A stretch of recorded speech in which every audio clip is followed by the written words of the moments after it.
É um prazer, uma honra, realmente um privilégio poder participar com vocês de um momento tão especial que é conversar um pouco acerca do o que Deus tem feito no Rema, mas em particular no se chamado Rema no sistema prisional.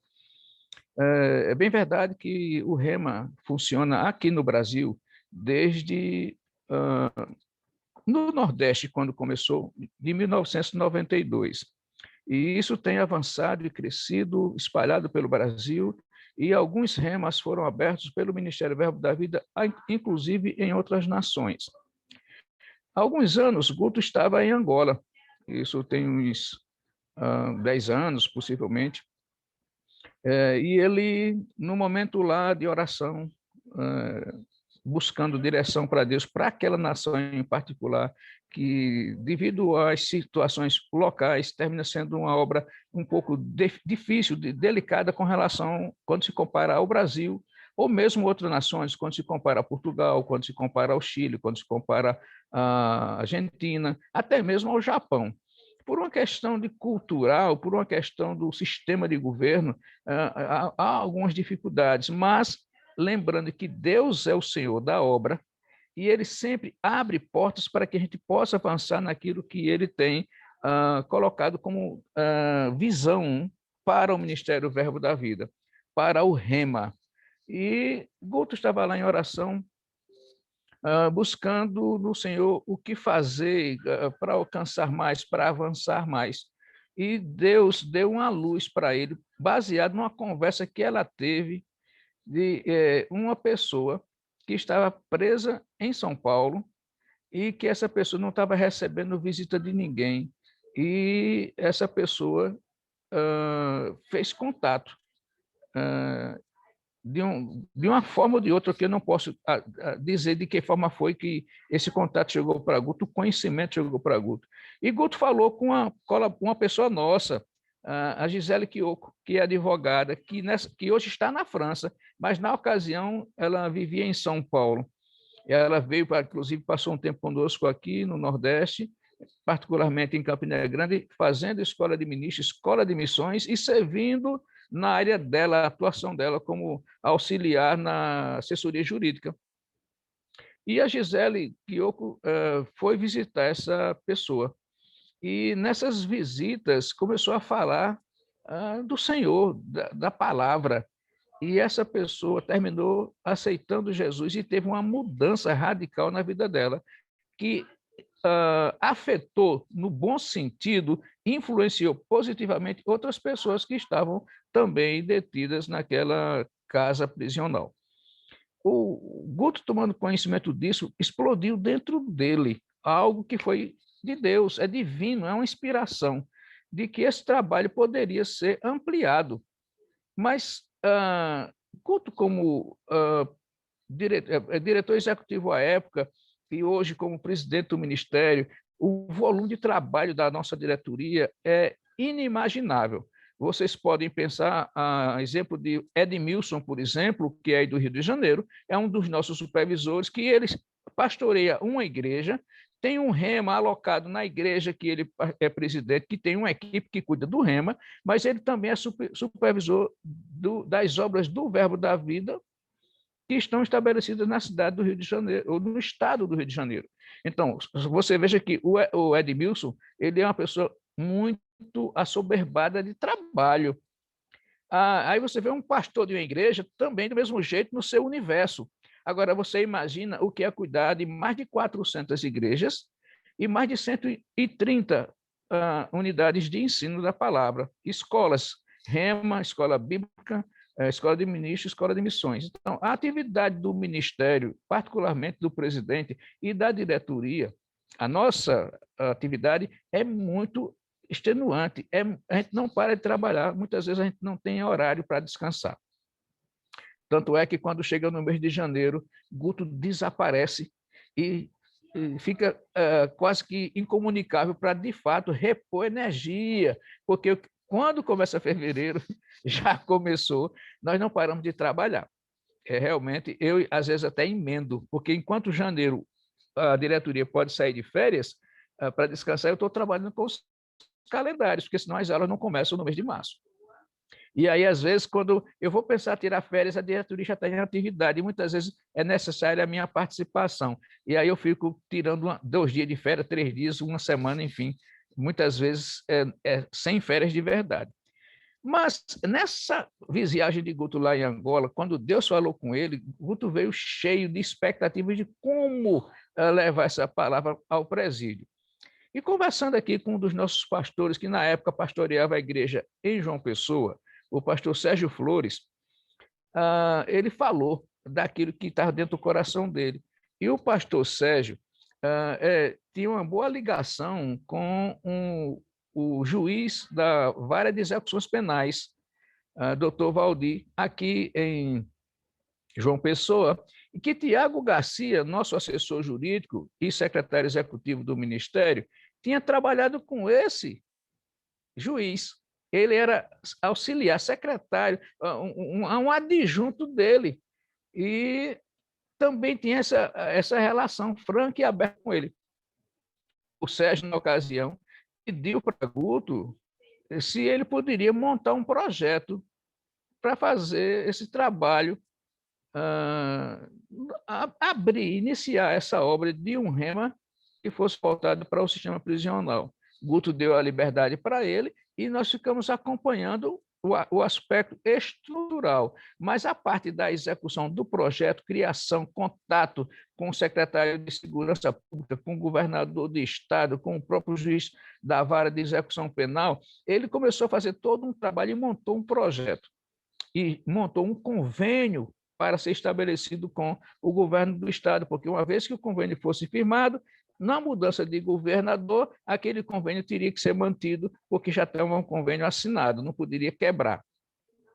O fruto, o propósito disso era porque, uma vez que começasse o trabalho, todos nós viríamos os frutos, inclusive as pessoas que estavam mais ligadas a esses alunos, que no caso eram os reeducandos, eram aqueles que estavam naquela condição de estar presos. E a mudança de vida que essas pessoas experimentaram foram impactantes. Comportamento, a forma de falar, as ações com os outros detentos, testemunho de detentos, de reeducantes que estavam lá, mas continuavam na prática do crime através de pessoas que estavam fora, isso foi mudando ao ponto de pessoas que estavam lá renunciar totalmente a continuar praticando o crime fora através de outras pessoas. Eles passaram a ser, inclusive, perseguidos. Teve uma detenta, particularmente, que depois que ela saiu, já graduada, e foi liberada para esse sistema que passa o dia fora e volta à noite para o presídio. É o chamado semiaberto, né? Essa pessoa foi tão assediada pelos criminosos da equipe ou turma que ela participava, que ela disse que não ia voltar mais para o crime. E sabe qual foi o resultado? Mataram essa moça, essa mulher. Mas ela não voltou para o crime porque a palavra operou por dentro dela uma transformação tal que ela não aceitou mais fazer aquilo. Então, a gente tem testemunhos no Brasil inteiro. E isso foi na primeira turma, no sistema prisional feminino de João Pessoa. Depois abriu no sistema prisional masculino de João Pessoa. Depois abriu no sistema feminino aqui em Campina Grande. Depois abriu um na cidade de Abreu e Lima, área metropolitana de Recife. Depois abriu um em Recife. E aí foram criando novas unidades. Abriu em Campo Grande, Mato Grosso do Sul. Abriu em Petrolina. Abriu aí no Rio de Janeiro. Abriu mais, aonde, meu Deus? Em Igaraçu. Abriu mais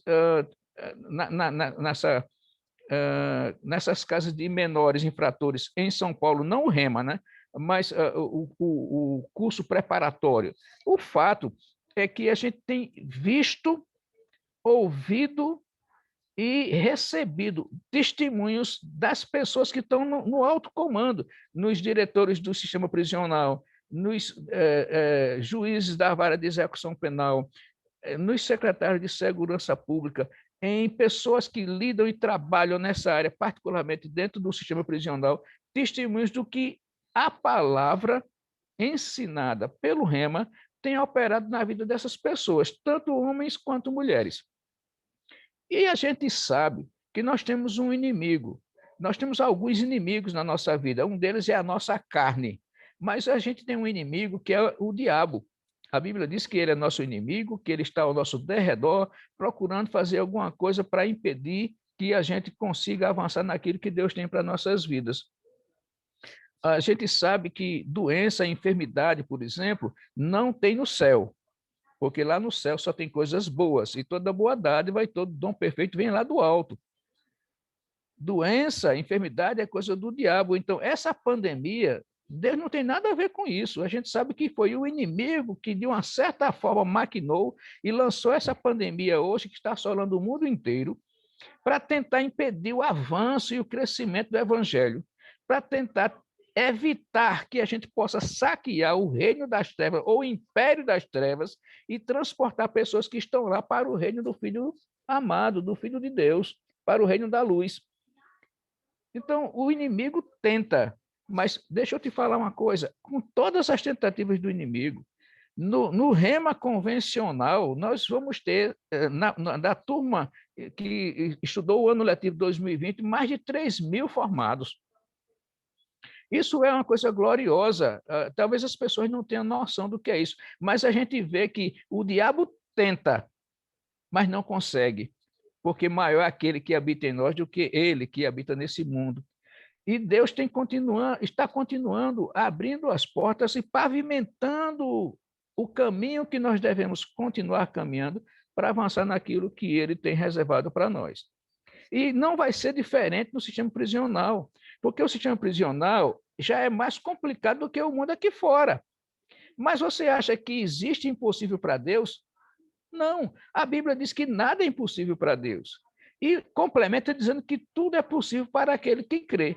Nós somos aqueles que cremos no poder de Deus em manifestação. Nós somos aqueles que cremos, e porque cremos, nós falamos, nós declaramos, nós chamamos a existência que Deus vai abrir uma porta, Deus vai tocar no coração desse povo que opera, que está à frente, que dirige, que comanda, quer seja diretores do sistema prisional, do prisão A, prisão B, prisão C, complexo prisional, o que for. Deus vai tocar no coração dos secretários de segurança pública, Deus vai tocar no coração dos governadores, e eles vão abrir a porta para que a gente volte a entrar no sistema prisional e possa fazer o trabalho com a força, a determinação e a garra que nós estávamos fazendo até o ano 2019. Vamos voltar com mais força, vamos voltar com mais resultados, com mais brilho, porque Deus vai adiante de nós, abrindo as portas, quebrando os ferrolhos, destruindo tudo que possa ser impedimento para o avanço do reino, para o avanço da palavra, para o avanço de ministrações que possam trazer libertação e salvação para quem está cativo. Eu creio no poder de Deus em manifestação, tenho declarado a palavra de Deus, e eu sei que nós vamos conseguir completar aquilo que Deus tem no seu coração, através de nós, como cooperadores dele, porque a obra é dele e de Deus nós somos cooperadores. Vamos continuar crendo, firmes em oração, orando em língua, declarando, porque Deus habita dentro de nós e Deus vai nos dar estratégia através do Espírito Santo para que a gente possa avançar e trazer aquilo que Deus já tem desenhado para nós nesse tempo, nessa estação. Vamos continuar fortes nele, porque nele nós podemos todas as coisas. Nele nós não somos apenas vencedores, nele nós somos mais que vencedores. E vamos cumprir tudo aquilo que ele nos comissionou, tudo aquilo que ele nos chamou para realizar. Em nome de Jesus. Juntos, nós somos muito mais fortes. E juntos, com o Espírito Santo, questão resolvida. Somos mais que vencedores.